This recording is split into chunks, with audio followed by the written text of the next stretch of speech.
Welcome to online class students. अब हम आगे पढ़ते हैं। ततः कश्चित् विप्रः मम गृहम् आगत्य रूपाण्यां कन्यां मह्यं दास्यति। वह फिर आगे सोचता है, सपना देखता है कि फिर कोई विप्र यानी ब्राह्मण मेरे घर आकर रूपाण्यां रूपवती कन्या मह्यं दास्यति, रूपवती कन्या मुझे देगा, अर्थात अपनी रूपवती कन्या से मेरा विवाह करवाएगा। तत्सकाशात् पुत्रों में भविष्यति, फिर उससे मुझे पुत्र होगा। तस्य अहम, उसका मैं सोम शर्मा इति नाम करिष्यामि, सोम शर्मा नाम रखूंगा। ततः तस्मिन् जानु चलन योग्ये, फिर जब घुटने के बल चलने के योग्य हो जाएगा। वह फिर सोचता है कि जब उसका पुत्र घुटने के बल चलने के योग्य हो जाता है, अहम पुस्तकम गृहीत्वा, तो मैं पुस्तक लेकर अश्वशालायाः पृष्ठदेशे, अश्वशाला का अर्थ होता है घुड़साल, जहाँ पर घोड़ों को बांधा जाता है, तो घुड़साल के पीछे उपविष्ट स्तदव धारयिष्यामि, उपविष्ट स्तदव धारयिष्यामि का अर्थ होता है कि वहां पर बैठकर उसकी प्रतीक्षा करूंगा। वह क्या सोचता है कि फिर जब वह घुटने के बल चलने के योग्य हो जाएगा, या उसके घुटने के बल चलने के योग्य हो जाने पर मैं पुस्तक लेकर घुड़साल के पीछे जाकर बैठूंगा और उसकी प्रतीक्षा करूंगा।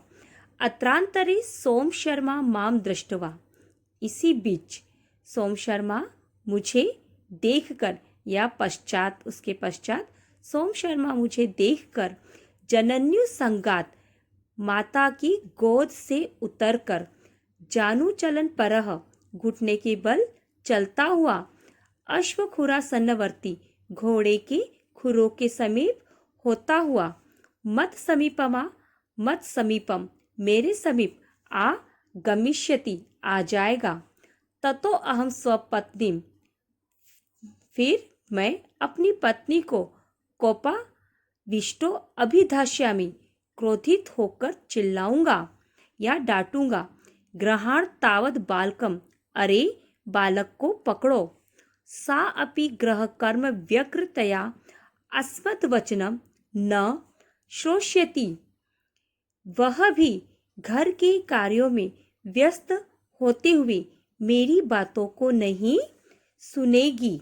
श्रोष्यति का अर्थ होता है सुनेगी।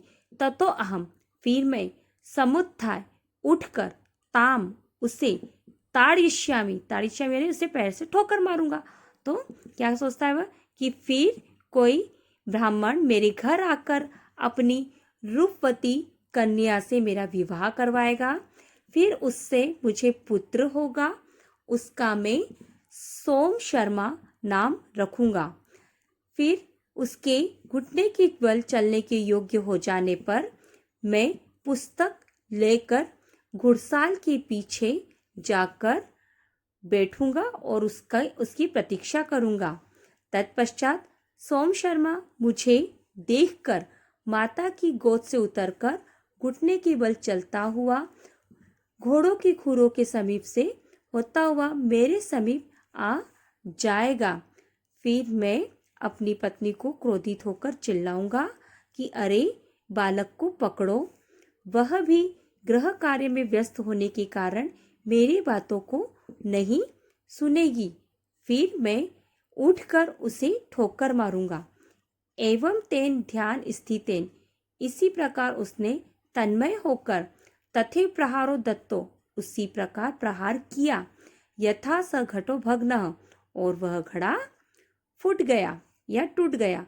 स्वयं च पांडुरताम गतः, और वह स्वयं ही सत्तू में पीला हो गया। यानी कि उसने जब ये सब कुछ सोचा कि पत्नी ने उसकी बात नहीं सुनी, तो वह खड़ा होता है और उसे ठोकर मारता है। तो इसी ध्यान में वह वैसा ही प्रहार करता है पैर से, और उससे वह घड़ा टूट जाता है और सत्तू में वह स्वयं पीला हो जाता है।